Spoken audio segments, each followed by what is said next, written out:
우리 교육부 장관님, 요새 그 소풍도 잘 안 가고 수학여행도 안 가고 그런다고 하대요? 네, 좀 그런 현상들이 나타나고 있습니다. 그 소풍이나 수학여행도 수업의 일부 아닙니까? 네, 그렇습니다. 단체 활동을 통해서 배우는 것도 있는 것이고 또 현장 체험도 큰 학습인데 이게 주로는 혹시 안전사고가 나지 않을까 하는 위험 또는 관리 책임을 부과당하지 않을까 하는 그런 걱정 때문에 이러는 경향이 있죠. 네, 그렇습니다. 제가 자주 말씀드리는데 혹시 구더기 생기지 않을까 싶어서 장독을 없애버리면 안 되죠. 네. 그런 경우가 많아요. 네. 저도 뭐 학교 다닐 때 뭐 좋은 추억만 있는 건 아닌데 그래도 초등학교 5학년 때 경주에 수학여행 같은 게 평생의 기억으로 남아있고 좀 그 과정을 통해서 배운 것도 참 많아요.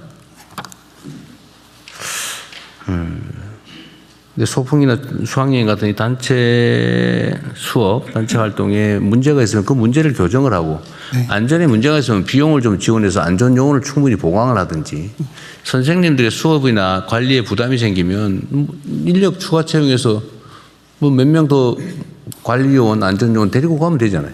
네. 어쨌든 아니면 뭐 자원봉사 요원으로 시민들한테 협조를 부탁해야 될 거고. 근데 이렇게 좀 대응을 안 하는 게 좋겠어요. 네. 이게 책임 안 지려고 학생들한테 그 좋은 기회를 빼앗는 거지 않습니까? 네, 그렇습니다. 하여튼 각별히 좀 신경 써 주시고요. 제가 언론에도 꽤 많이 보도돼서 이렇게 하면 안 되겠다는 생각이 듭니다. 요새 이게 사흘이 며칠을 말하냐 그러면 4일이라 그런다면서요? 사흘이냐 나흘. 사흘 그러니까 4일? 4일이니까. 네. 이렇게 인지하는 경우가 많다고 하대요. 그리고 지금 우리 한문이잖아요, 한문. 네. 우리 언어의 주요 단어는 다 한문이잖아요, 사실은. 그렇죠. 네. 그걸 지금은 가정에서 가르칩니까, 안 가르칩니까? 중학교 과정부터 한자를 가르친다. 한자 가르쳐요? 네네. 한문이 아니고 한자를? 네네. 몇 글자 가르쳐요? 거의 700~800자를 가르치게 될 겁니다. 그래서 실제로 중학교 과정에서의 한문을 제대로 익히면 한자로 된 말이 이해가 안 돼서 하는 경우는 많지 않을 것 같습니다. 그런데 교육과정 전체가 이게 암기형 혼자 공부하는 스타일이 많다 보니까 이게 문해라는 게 이게 말귀를 서로 못 알아듣는 거잖아요. 네. 그러니까 내가 얘기하고 있는 걸 상대방이 엉뚱하게 알아듣는 거나 이게 이제 압축해서 표현하거나 이런 경우도 많고 그런데 제일 중요한 것이 수업 자체를 어떤 주제에 대해서 함께 협의하고 토론하고 이렇게 하면 말귀를 알아듣게 되는 것이고 이게 사실은 문해 교육이 되기 위해서는 수업 스타일이 바뀌는 것이 우선이라고 생각하고 그렇게 추진하려고 합니다. 어쨌든 그 부분에 대한 고민도 좀 필요할 것 같긴 해요. 네. 한자 교육을 하여튼 그걸 배워야 될 것 같은데. 네. 한자 교육을 언제부터 할 거냐 이런 문제. 언어의 깊이를 이해하기는 우리 글자가 다 대부분 한자에서 온 건데 그 한자로 만들어져 있잖아요. 대통령 국가교육위원장입니다. 네. 왼쪽에 있습니다. 그 문제 때문에 내일 그 국가교육위원회에서 문해력 특위를 발족을 합니다. 그 중에 뭔 특위요? 문해력 특위. 예, 이제 그 중에 발음이 좀 이상해요. 문해력 특위. 여 비싸 여기. 네. 네.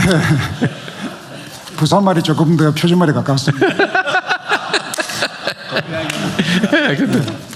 그래서 대통령 말씀처럼 한자어는 한자를 어원으로 하는 국어입니다. 네. 우리말입니다. 말씀처럼 우리말의 한 70%가 한자어로 되어 있고 특히 교과 용어와 학문 용어는 대부분 한자어입니다. 네. 한자가 가진 뛰어난 축약력 때문에 한자를 사용하지 않고는 학문 용어를 형성해 나갈 수가 없습니다. 네. 바로 우리말이거든요.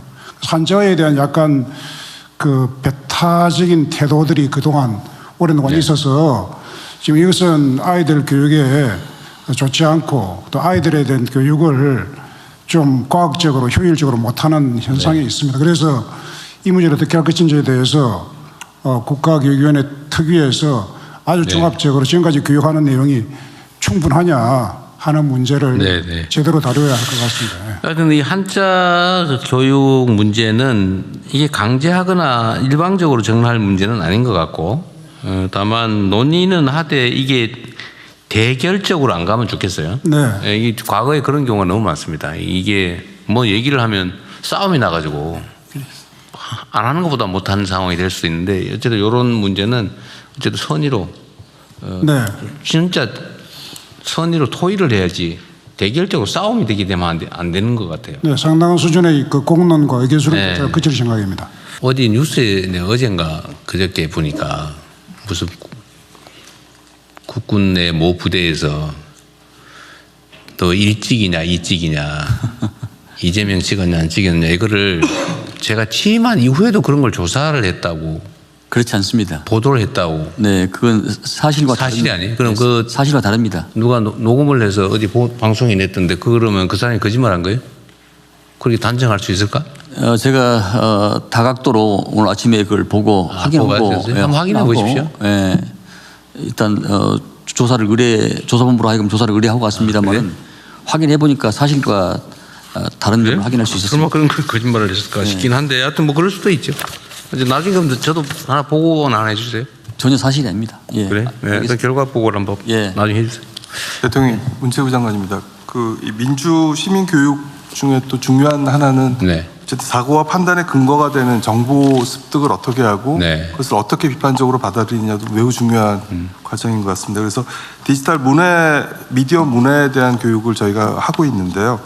그 뉴스에 대한 이해라든지 뉴스를 비판적으로 읽고 가짜 뉴스와 팩트 체크 부분도 계속 사례를 같이 교육을 하고 뭐 이런 부분들에 대해서 지금 언론진흥재단을 통해서 저희가 학교에도 같이 이런 그 프로그램들을 운영하고 있습니다. 네. 근데 이 부분을 좀 더 많이 강화해서 조금 더 이런 부분에 네. 비판적 시각이 있을 수 있도록 챙기도록 하겠습니다. 그러시죠. 예.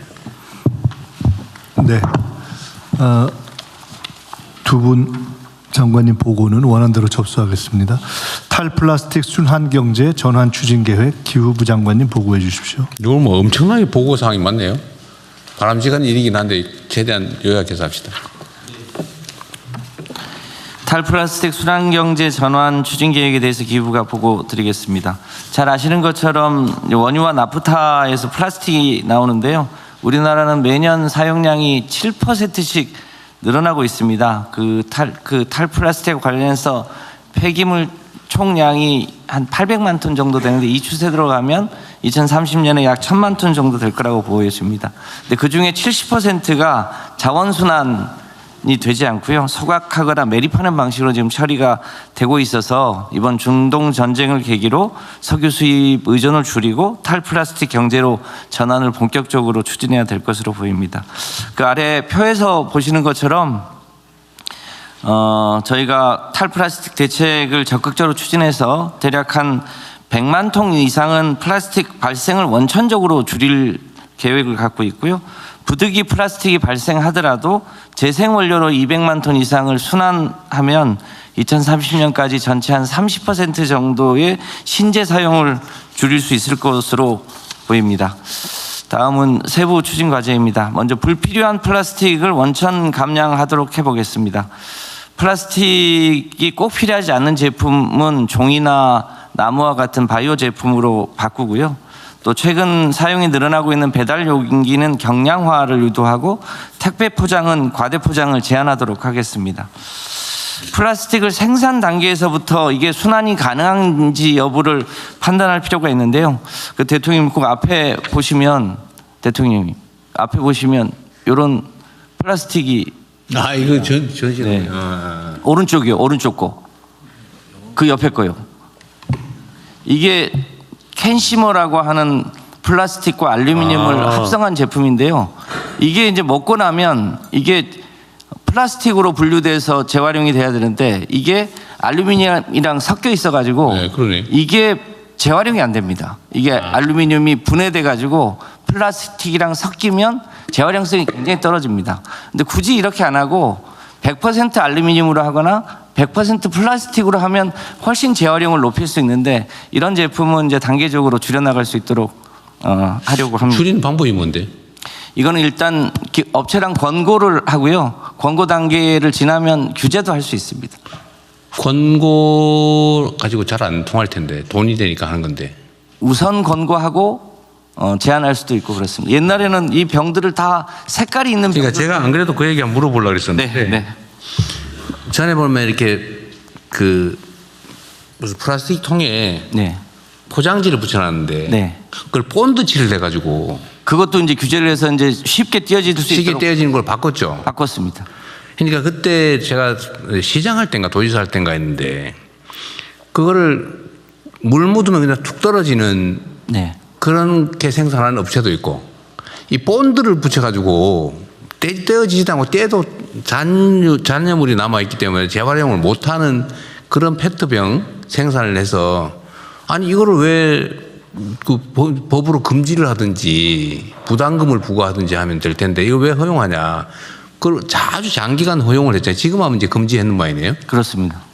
근데 이런 요소들 예를 들면 이렇게 결합식으로 이게 뭐 멋있는지는 모르겠는데 이렇게 해가지고 아이가 이건 재활용도 못하게 만드는 거잖아요.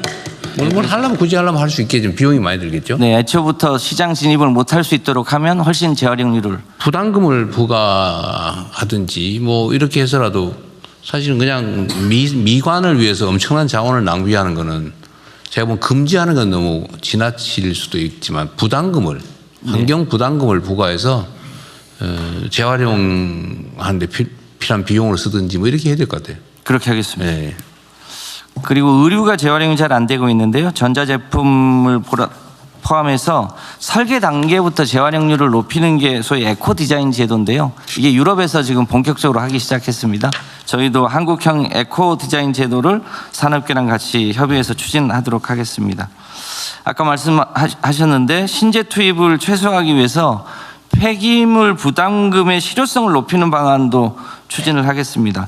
현재는 일회용 플라스틱이나 오래 쓰는 가구 플라스틱도 똑같이 무게에 따라서 부담금을 부과하고 있습니다. 앞으로는 이 제품 수명을 감안해서 부담금을 좀 차등하고 재생원료를 쓰면 감면 혜택을 높일 수 있도록 하겠습니다. 플라스틱 재활용 인프라를 확대해서 순환 이용을 높여 나갈 수 있도록 하겠습니다. 이 앞에 하나 더 있는데요, 대통령님.